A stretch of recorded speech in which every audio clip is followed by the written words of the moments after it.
बुवा आमा सँगै हुँदा र नहुँदामा धेरै डिफ्रेन्ट हुन्छ होइन। किनभने मैले दोस्रो जुनी पाएको बच्चा भएको हिसाबले पनि मैले होटेलमा बसेर क्याफेमा बसेर बर्थडे मनाउन सक्थेँ होला होइन, 10-20 हजार खर्च गर्थेँ होला। किन यो पशुपतिको यो ठाउँमा आएर बुवा आमालाई खाना खुवाउन खोजेँ भन्दा आत्मादेखि नै मलाई यो वृद्ध बा आमाको माया लाग्छ। उहाँहरू जस्तै बुवा आमा मेरो पनि हुनुहुन्छ, त्यो कारणले गर्दा भावुक त भइहालिन्छ बुवा आमाको कुरा आउँदा होइन। त्यो भएर खानु बुवा खानु है ल। जन्मदिनको शुभकामना होइन, हजुरको हरेक चिजहरूलाई सफलता होस्, यही हाम्रो शुभकामना। थ्याङ्क यू बुवा, थ्याङ्क यू। हस् है ल्याइछु सर। सुरुमा कमल बेसी माइतलाई जन्मदिनको धेरै धेरै शुभकामना छ है। धेरै धेरै धन्यवाद सम्पूर्ण साथीहरूलाई। र मैले भने नि जो घरबारविहीन भएका एउटा सडक बाबा आमाहरूको आशीर्वाद पाइराखौँ। आज उहाँहरूलाई मैले मेरै हातले खाना दिएँ है। सधैँ बुवा आमाको हातको खाइराखिन्छ नि त हामीले।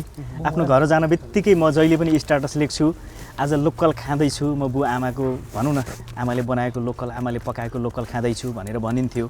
आज जन्मदिन मनाउँदा बुवा आमा साथमा नभए पनि, आफ्नो जन्मदिने बाबा आमा साथमा नभए पनि अन्य बाबा आमा जो हामी जस्तै सन्तान जन्माएका बाबा आमाहरूलाई भेटेर जन्मदिन मनाउन पाउँदा धेरै खुसी लागिरहेको छ। जन्मदिन मनाउँदै गर्दाखेरि, केक काट्दै गर्दाखेरि, खाना खुवाउँदै गर्दाखेरि तपाईँको आँखाबाट आँसु पनि झऱ्यो। हजुर, हामीले त्यो देख्यौँ होइन। बुवा आमालाई तपाईँले जसरी खाना खुवाउँदै हुनुहुन्थ्यो, आफ्नै बुवा आमा सम्झिएर तपाईँले आँखाबाट आँसु झारे पनि भन्नुभयो। खास के सम्झिनु भएको थियो? यस्तो हुन्छ, सबैभन्दा पहिला त म धरतीमै जन्मिन्थेन भने न तपाईँहरूले माल्दै भनेर इन्टरभ्यू लिन पाउनुहुन्थ्यो होइन र न कलाकारितामा कमल बेसी माल्दै छ भनेर कसैले भन्थ्यो। सबैभन्दा पहिला मैले मेरो बाबा आमालाई सम्झेँ। उहाँहरू जो बाबा आमाहरू जस्तै मेरो बुवा आमा हुनुहुन्छ, बुढो बुवा आमा हुनुहुन्छ, दाढी फुलेको बाबा हुनुहुन्छ, कपाल फुलेको बाबा हुनुहुन्छ, बर्दियामा हुनुहुन्छ। त्यो कारणले गर्दा मैले बुवा आमा सम्झेँ। किनभने मेरो बुवा आमाले मलाई दोस्रो जुनी दिनुभएको हो। मैले अघि नै पनि भनेको थिएँ, केराको पातमा राखेको बाँच्दैन यो केटा, बाँच्दैन यो बच्चा भनेर केराको पातमा राखेको बच्चा हो म कुनै बेला। तर बुवा आमाको एउटा भनौँ न मेहनतले आज म बाँच्न सफल भएँ र नयाँ जुनी मैले फेरि पाएँ। घटनाक्रम अलिकति थाहा नपाएका साथीहरूलाई बताइदिनु। यस्तो सब थियो कुनै बेला, सबै घटनाहरू भन्न मिल्ला नमिल्ला त्यो आफ्नो ठाउँमा छ। मैले भने म दोस्रो जुनी पाएको बच्चा हो, दोस्रो जुनी पाएको मान्छे हो। त्यही भएर पनि मलाई हरेक दिन खास लाग्छ, हरेक साथीभाइ खास लाग्छ, मैले गीत सङ्गीतबाट कमाएका हरेक व्यक्ति मलाई खास लाग्छ। त्यस कारणले गर्दा चाहिँ आज म त्यही हो बुवा मम्मी सम्झेर भावुक। जस्तो कि आज तपाईँको जन्मदिन, सुरुमा बिहान उठ्ने बित्तिकै के गर्नुभयो भन्नु न? सुरुमा उठ्ने बित्तिकै त धुवाएँ, बुवा आमालाई फोन गरेँ है। अनि त्यसपछि कतिपय साथीहरूले बिहानैबाट फोन गरेर माल्दै ह्याप्पी बर्थडे नढाँटेर भन्नुहोस् त, आज जन्मदिनमा पहिलोपटक शुभकामना दिने अन्जु थिइन् कि थिएनन्? शुभकामना त अरूले नै दिनुभएको थियो है। अनि अरूले नै दिनुभएको। अन्जुको आयो कि आएन शुभकामना तपाईँलाई चाहिँ? खोइ मैले हेर्नु भ्याएको छैन है। फोनमा कुराकानी चाहिँ भएको छैन तपाईँको आज? फोनमा चाहिँ कुरा भएको छैन अन्जुको। मेसेजमा आयो आएन तपाईँलाई अझैसम्म हेर्नु? मेसेजमा किनभने म बिहानै पशुपति आइहालेँ। अब यो तयारीको लागि पनि आएँ र अलिकति पशुपतिमा गएर पूजा पनि गर्नु पऱ्यो, यसो माग्नु पनि पऱ्यो। आज एकादशीको दिन पनि रहेछ, आज मागेको कुराहरू पुरा हुन्छ भनेर भनिदिएपछि त माल्दै बिहानै नुहाइधुवाइ गरेर पशुपति आइहालेँ, पशुपति मन्दिर। जस्तो कि अब हजुरले जन्मदिनको दिनमा हजुर मैले आफ्नो बिहेको कुरा पनि खुलाउँछु भन्नुभएको थियो, अन्जुसँगको सम्बन्धको बारेमा पनि खुलाउँछु भन्नुभएको थियो। कि आज नढाँटिकन मनमा जे छ त्यही भनिदिनुहोस् न। आज जन्मदिन पनि हो, आज तपाईँले सत्य बोल्नु पनि पर्छ। यस्तो छ, मैले पहिला पनि कतिपय मिडियाहरूमा भनिसकेको छु है, एउटै कुरा धेरै गर्दा तितो पनि हुन्छ, एउटै कुरा धेरै बोल्न पनि हुँदैन। ठ्याक्कै यही नै हो भनेर थाहा दिएपछि दर्शकहरू पनि ढुक्क हुनुहुन्छ कि यस्तो रहेछ भनेर, उहाँहरूलाई पनि कौतूहलता हुँदैन क्या भोलिको दिनमा।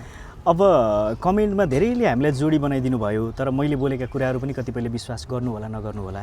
अन्जु र मेरो सम्बन्ध विशुद्ध दाइ बहिनीको पवित्र सम्बन्ध छ र भइराख्ने छ है। त्यो कारणले गर्दा त्यसो हो भने तपाईँहरू सँगै किन भेटिनु न त अहिले आजभोलिका कार्यक्रममा? अथवा आज जन्मदिन हो, तपाईँले अन्जुलाई बोलाउनु पनि पर्ने हो खासमा। यस्तो छ, कस्तो भने अलिकति अन्जु आफ्नै कामले बिजी छु भनिसके पछाडि मैले त खबर त गरेकै छु है। अन्जु आफ्नै कामले म व्यस्त छु भनिसके पछाडि अब त्यो व्यस्त छु भन्ने मान्छेलाई चाहिँ आफूले धेरै जोड गर्न पनि मिल्दैन होइन, नत्र अन्जुलाई नबोलाउने भन्ने त हुँदैन। जस्तो कि तपाईँ विभिन्न सांस्कृतिक कार्यक्रममा पनि जानुभयो, मेला महोत्सवमा जानुभयो, पछिल्लो समय मेला महोत्सवमा पनि अन्जुसँग तपाईँ सँगै हुनुहुन्न क्या? दर्शकहरूको गुनासो पनि छ, खै त कमल बेसी माल्दै अन्जु भनेर त कार्यक्रममा पनि तपाईँलाई प्रश्न उठेका थिए, त्यो हामीले पनि देखेका थियौँ। त्यसको जवाब के दिनुहुन्छ तपाईँले? यस्तो छ, मैले योभन्दा अगाडि भनिसकेँ महोत्सवमा बोलाउने भनेको आयोजकले हो है। नै आयोजकको आँखा पनि तपाईँहरू दुईजनाको नजर पुगिसकेको छ नि। सुन्नु न, यस्तो कतिपय ठाउँमा अन्जु र मलाई बोलाएको ठाउँमा अन्जुकै कारणले अन्जु जान पाएकी छैनन्। मैले यो पनि भनिसकेको छु तपाईँहरूलाई, आयोजकसँग सम्बन्ध त राम्रो बनाउनु पऱ्यो नि, होइन र? यो कुरा धेरै म बोल्न चाहन्न है, तर अन्जुलाई मैले कार्यक्रममा नलिन चाहेको भन्ने कहिले पनि भएन। मेरै कारणले अन्जुले धेरै महोत्सवहरू पाएको, नडाँटेर भन्दा मैले नै डिल गर्थेँ है। रियल कुरा भन्नुपर्दा मलाई गाली गर्नु होला, जे गर्नु होला त्यो आफ्नो ठाउँमा छ, तर कस्तो भने अन्जु पनि सिरियस हुनु पऱ्यो नि त महोत्सवको लागि। मैले मात्रै अन्जुलाई महोत्सवमा बोक्छु भनेर मैले नै जोड गरेर पनि त हुँदैन नि त।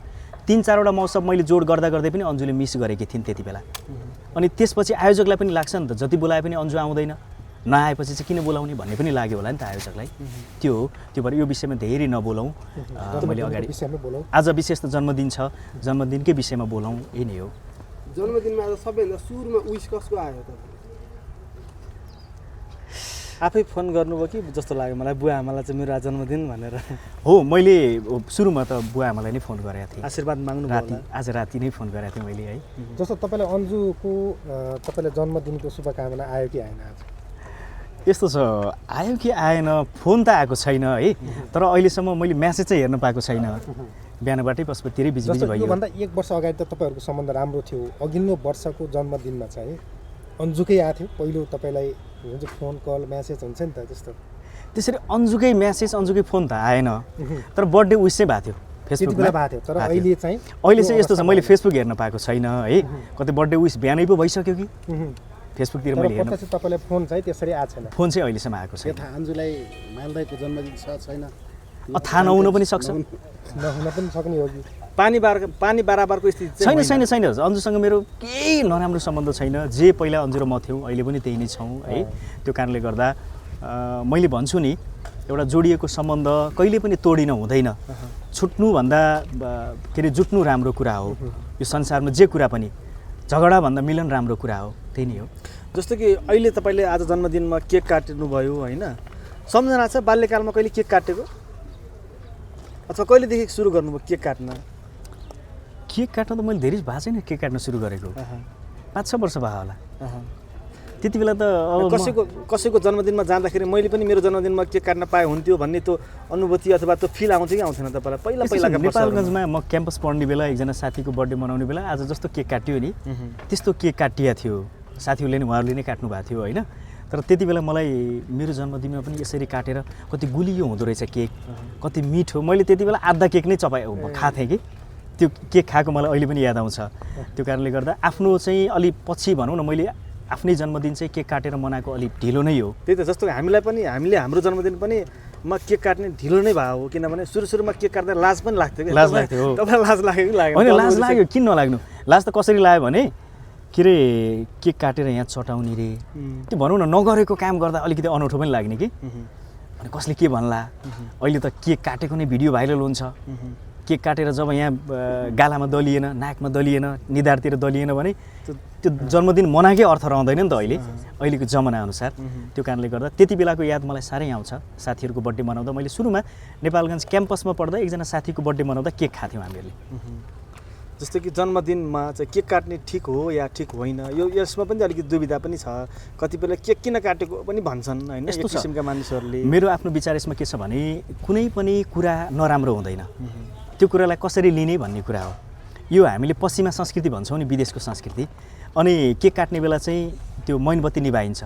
मैनबत्ती निभाउनु चाहिँ गलत हो। फेरि जन्मेको दिनमा मैनबत्ती मैले कहिले पनि मेरो जन्मदिन मनाउँदा मैनबत्ती निभाउँदैन, बालिराख्छु। आज पनि त्यहाँ बत्ती बलिरहेको छ है।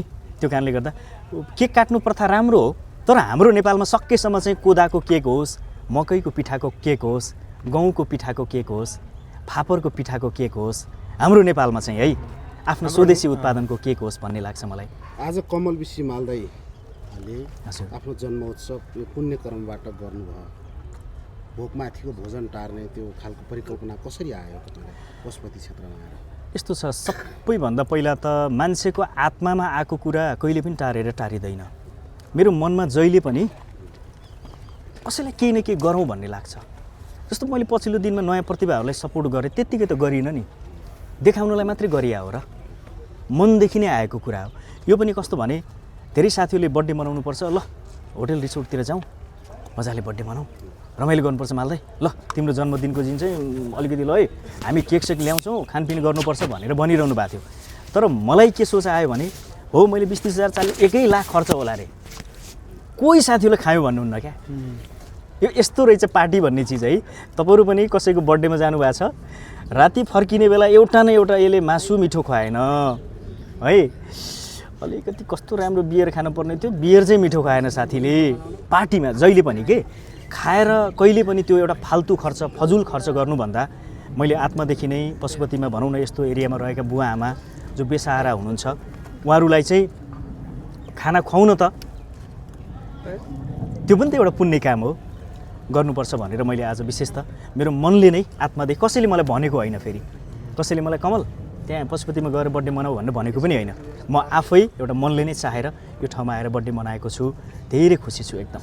जस्तो मलाई यो आफ्नो जन्मदिनको दिनमा चाहिँ मान्छेले मेरो चाहिँ एउटा यस्तो ह्याबिट छ होइन, यो ह्याबिट छोड्छु अथवा अबको अर्को बर्थडेसम्म चाहिँ म यस्तो गर्छु भन्ने तपाईँको त्यो योजना बनाउँछन्, तपाईँको योजना चाहिँ के छ? तपाईँको आगामी अब कार्ययोजना केही तय मेरो कार्ययोजना घरबाट बुवा आमाले भन्नुभएको छैन बिहे गर्ने, उमेर त भइसक्यो माइललाई, बिहेको लगन पनि नजिकै छ। तपाईँलाई पनि मनमा कहिले काहीँ ओहो दुलै बनाऊ भन्ने फिल हुन्न? हुन्छ नि, किन नहुनु, बिहे गरौँ भन्ने कसलाई हुँदैन र, बाबाआमालाई नाति खेलाउनु मन छैन? कति मन नहुनु र, जति बेला किन ढिला गर्नुभएको त? सुन्नु न, एउटा कुरा के हुन्छ भने मान्छे कस्तो प्राणी रहेछ भने एसएलसी पास गरेपछि यो गरौँ, सुन्नु है, बिए क्लियर गरेपछि यो गरौँ, 2-4वटा हिट गीत दिइसके पछाडि यो गरौँ होइन, ल भन्नु त, एउटा गाडी किनौँ, एउटा घर किनौँ, त्यसपछि टक्क बिहा गरौँ, श्रीमती राखौँ, टक्क साइडमा एउटा सन्तान होस् है, सर र गाडीमा बुटोल हुँदै चितवन हुँदै बर्दियासम्म जान पाइयोस्, दसैँमा टिका लगाउन, त्यो चाहना कसको हुँदैन? अनि आफ्नो भनौँ न नाति या नातिना जे हुन्छ टक्क कुर्दै दगुर्दै गएर घरमा हजुरआमा भन्नुहोस् होइन र, बाबु भनेर भन्न पाइयोस्, कसको मन हुँदैन र, हुन्न र? के कारणले रोकेको छ? तपाईँको डर लागेन कि जस्तो लाग्यो? त्यो विलासी जीवनको आकांक्षा मालदाईमा पनि छ। किन नहुनु, तर के हो भने सब कुछ समय आना पडेगा भने जस्तै मेरो लागि पनि गाडी जोड्ने तयारीमा हुनुहुन्छ अहिले? अनि त्यो त तयारी भइ नै हाल्छ होइन, त्यो तयारी हुन्छ, विवाह गर्ने तयारी छ, घर गाडी जोड्ने तयारी छ, अब भनौँ राम्रा राम्रा सिर्जनाहरू दिने, हिट गीतहरू दिने, अब यो करोड होइन के अरब बिलियन नेपाली गीतमा पहिलो बिलियन मालदाईको गीत पुगोस् भन्ने चाहना छ अझ मलाई। त्यसो भए एउटा गीत गाउनुहोस् अब। कलाकार गायकजीबाट के अपेक्षा राख्नु त? गीतै होइन अवसरमा